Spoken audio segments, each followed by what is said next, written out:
Welcome back from the break. हमारी बात हो रही है आज एनआरओ केस के हवाले से। सुप्रीम कोर्ट ने जो फैसला सुनाया उसमें हम बात करें अपने मेहमानों के साथ। आजम खान सवाती हमारे साथ हैं, तारिक फजल चौधरी हमारे साथ हैं और लाहौर से हमें ज्वाइन किया सलमान अकरम राजा ने। आजम खान सवाती साहब, कराची में पाकिस्तान तहरीक इंसाफ का जो जलसा हुआ उसमें खान साहब ने तकरीर करते हुए बाकायदा तौर पर चीफ जस्टिस पाकिस्तान इफ्तिखार मोहम्मद चौधरी साहब को मुखातिब किया और कहा कि जस्टिस साहब आप डटे रहे, अगर आपके खिलाफ किसी किस्म की कोई साजिश होती है तो तहरीक इंसाफ के टाइगर्स आपके साथ हैं। उसके बाद हमने देखा कि कल की बात है, मैं खान साहब की प्रेस कॉन्फ्रेंस देख रहा था, उन्होंने कहा कि अगर हुकूमत जमहूरियत के नाम पर सुप्रीम कोर्ट को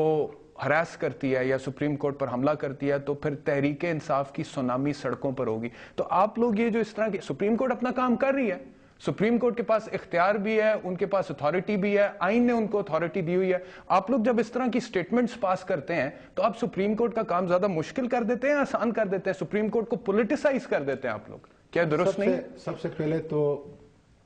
मैं राजा साहब की उस बात को रीइंफोर्स करूंगा कि बड़े नामवर वकील हैं और मैं एक छोटे वकील की हैसियत से कह रहा हूं कि मैं तो 2 साल से of and on supreme court में एक गवाह की हैसियत से, एक मुद्दई की हैसियत से पेश हो रहा हूं और मैं देख रहा हूं, क्योंकि आपको दुनिया की पूरी अदालती तारीख के अंदर कोई ऐसा वाकया नहीं मिलेगा, ऐसे हालात नहीं मिलेंगे कि जो जजेस की फ्रस्ट्रेशन है, चोरों को पकड़ा जा चुका है, इन्वेस्टिगेशन नहीं हो रही हो, जो इन्वेस्टिगेशन के इदारे रहमान मलिक जैसे आदमी के नीचे हों तो फिर अल्लाह ताला उसको खैर करे। इस मुल्क की बसात को लपेटने के लिए, इस मुल्क के इदारों को अमली तौर पर तबाह करने के लिए इस हुकूमत के बड़ों ने कोई चीज नहीं छोड़ी। आज मैं शाबाश देता हूं उन जजेस को कि जिन कुर्सियों पे बरजुमान हैं और लोग देख रहे हैं, क्योंकि लोगों की आखिरी उम्मीद जो है सिर्फ उस इदारे से लगी हुई है। आप पार्लियामेंट से मैं क्यों निकला? अगर मैं पीआईए की करप्शन को वहां से तो मैं यही तो सवाती साहब आपसे सवाल पूछ रहा हूं कि जब वो इदारा अपना काम कर रहा है, लोगों की उम्मीद भी है, ऐसी बात जब आप इस तरह की स्टेटमेंट्स पास करते हैं, उसको पॉलिटिसाइज कर देते हैं, उसके लिए मुश्किल हो जाता है काम करना। पॉलिटिसाइज इमरान खान साहब नहीं किया। इमरान खान साहब ने अपना वो फर्ज बहैसियत एक शहरी के और एक बड़ी पार्टी के लीडर के अदा किया है कि अगर अदालती फैसलों पर कानून और आइन के मुताबिक अमल दरामद नहीं होगा तो हम क्या करेंगे। क्या उस अदालती उज़्मा को बचाना, पाकिस्तान को बचाना नहीं, ये किसी एक जज का मसला नहीं है, उनका जाती मसला नहीं है, ये मेरे मुल्क की मुस्तकबिल का मसला है, ये मेरे मुल्क के 18 करोड़ लोगों का मसला है। अदालती उज़्मा ही एक ऐसा इदारा रह चुका है। जब आपकी पार्लियामेंट से मैं निकला हूं तो मैंने कहा कि एक बेसूद मुबाहिसा करने का एक फोरम बना है, इसलिए ये कतन भी लोगों के दुखों का मुदावा नहीं है। लोगों की जरूरियात वहां नहीं पूरी हो सकती। हम करप्शन को नहीं रोक सकते, हम महंगाई को नहीं रोक सकते, हम ये अवाब राय तावान को नहीं रोक सकते। जितने मसाइल इस वक्त इकोनॉमिक्स उस फ्रंट पे हैं या आपके सोशल फ्रंट पे हैं, अगर आप नहीं रोक सकते तो एक ही इदारा है जिस पे आजम सवाती अपने दूसरे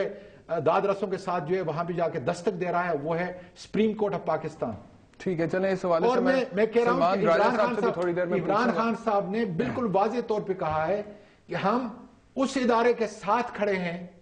जो इदारा आज लोगों की उमंगों और उम्मीदों का आखिरी चश्मा जो है वो उनकी नजर जो है उस पे लगी हुई है और हम उसके साथ खड़े रहेंगे। इसलिए कि अगर ये इदारा भी आपका डूब अगर तारिक फजल चौधरी साहब आपकी तरफ मैंने आपने आना था, अगर मैं इनसे सलमान राजा साहब से कमेंट ले लूं, अगर ये इदारा खुदा न खास्ता आपका डूब गया तो फिर यही चोर चक्के नहीं ठीक है, इस मुल्क को खत्म कर रहे हैं। ठीक है बात आपकी, सुप्रीम कोर्ट को तहफ़्फ़ुज़ फराहम किया जाना चाहिए आईनी और कानूनी हवाले से, लेकिन मैं तो इस बयान की बात कर रहा हूं। सलमान साहब सिर्फ क्विकली मुझे बता दीजिएगा, टाइम कम है मेरे पास, मैंने तारिक फजल चौधरी साहब के पास जाना है, कि इस तरह के बयान जब सियासी लीडर्स देते हैं तो आप समझते हैं कि सुप्रीम कोर्ट पॉलिटिसाइज हो जाती है उससे और फिर सुप्रीम कोर्ट पर भी उंगलियां उठना शुरू हो जाती हैं कि ये जजेस जो हैं यहाँ पर बैठकर शायद सियासत कर रहे हैं, कहने वाले कहते हैं फिर जी एक फिजा ज़ाहिर कायम हो जाती है जिसमें लगता है कि कुछ सियासी पार्टियां उनकी तरफदार हैं, कुछ उनके मुखालिफ हैं। ये फिजा ज़ाहिर है कि अच्छी फिजा नहीं है अदालती अमल के लिए। तो बेहतर यही हो कि अभी मुझे नहीं नज़र आता कि सुप्रीम कोर्ट पे कोई ऐसे हमले का अंदेशा है जिसके लिए सड़कों पे लोगों को मुदाफ़ियत करना पड़े और खड़ा होना पड़े सुप्रीम कोर्ट के सामने। ये क़ब्ल अज़ वक्त वाली बात है اور قبل از وقت بات سے غالباً اجتناب بھی کرنا چاہیے. اجتناب کرنا ٹھیک ہے. اچھا طارق فضل چودھری صاحب آپ کے پاس میں آتا ہوں. بابر آج جب باہر نکلے سپریم کورٹ سے اس فیصلے کے بعد تو انہوں نے کہا فیصلہ تو میں نے نہیں پڑھا ہے, جب پڑھوں گا اس کے اوپر تبصرہ بھی کروں گا اور بڑے کھلے طریقے سے کروں گا, لیکن ساتھ ہی ساتھ انہوں نے یہ کہا کہ پتہ نہیں کیوں آج مجھے مشرقی پاکستان یاد آ رہا ہے. کیا اب کوئی سندھ کارڈ کھیل رہے ہیں؟ دیکھیں بات یہ ہے جی کہ حکومت کے کچھ ایسے مشیر ہیں جن میں سے ایک جو آپ نے نام لیا قابل احترام ڈاکٹر صاحب کا, میں سمجھتا ہوں کہ ان کے ہوتے ہوئے حکومت کو دشمنوں کی کوئی ضرورت نہیں ہے. جو یہ ان کے خیرخواہ ہیں جو آج حکومت کو ایک بند گلی کے اندر لے گئے ہیں, اور آپ مختلف اینگلز دیکھیں, چاہے وہ یہ این آر او کیس ہو, چاہے وہ یہ میمو سکینڈل ہو, چاہے ان کے جو باقی دیگر کیسز آج پینڈنگ ہیں سپریم کورٹ کے اندر جن کا تھوڑا سا سواتی صاحب نے حوالہ بھی دیا, یہ ساری چیزیں ایسی ہیں کہ جو رفتہ رفتہ اگر ان کو حکومت ریزالو کرنے کی طرف لے کے جاتی یا حکومتی یا عدالتی فیصلوں کے اوپر اگر عمل درآمد ہو رہا ہوتا تو یہ فضا آج نہ بنتی. پھر عدالت کے جو فیصلے ہیں ان کا جس انداز سے مذاق اڑایا جا رہا ہے, جس انداز سے میں اس دن بھی کمرہ عدالت کے اندر موجود تھا جب یہ میمو کیس اور یہ سارے کیس سنا جا رہا تھا,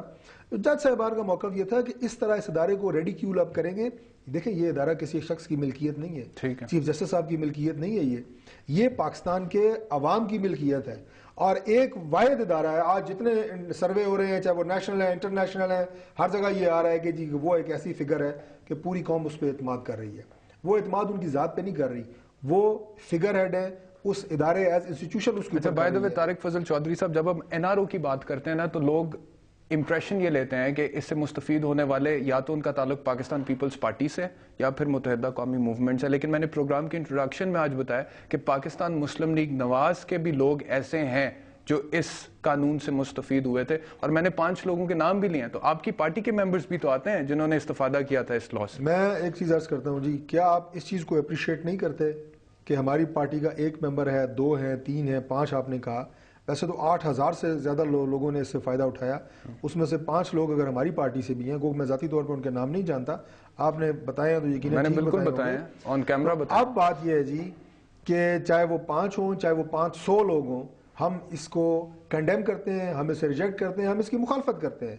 تو یہ تو میں سمجھتا ہوں کہ ہمارے اینڈ پہ یہ تو ویسے ساری کرتے ہیں, پاکستان پیپلز پارٹی بھی یہی کہتی رہی, اسی لیے انہوں نے ڈیفینڈ بھی نہیں کیا این آر او کو. نہیں کر رہی نا, دیکھیں متحدہ قومی موومنٹ بھی یہی کہتی رہی, آپ بھی یہی کہتے ہیں. امپلیمنٹیشن پاکستان پیپلز پارٹی کی گورنمنٹ کا کام ہے, اگر آپ کی حکومت ہوتی تو شاید آپ بھی یہی کہہ رہے ہوتے. کیا درست ہے؟ ہم تو میرا خیال ہے کہ آخری حد تک گئے ہیں. سب سے پہلے ہم نے مخالفت جو ہے قومی اسمبلی میں وہ ہم نے کی, ورنہ یہ اتنے سوئفٹلی پاس ہو جاتا کہ شاید کسی کو پتہ ہی نہیں چلتا کہ این آر او کیا ہے. I have to take a break سے واپس آتا ہوں اور پھر اپنے دونوں مہمانوں کے کامنٹس لوں گے اس حوالے سے after this break.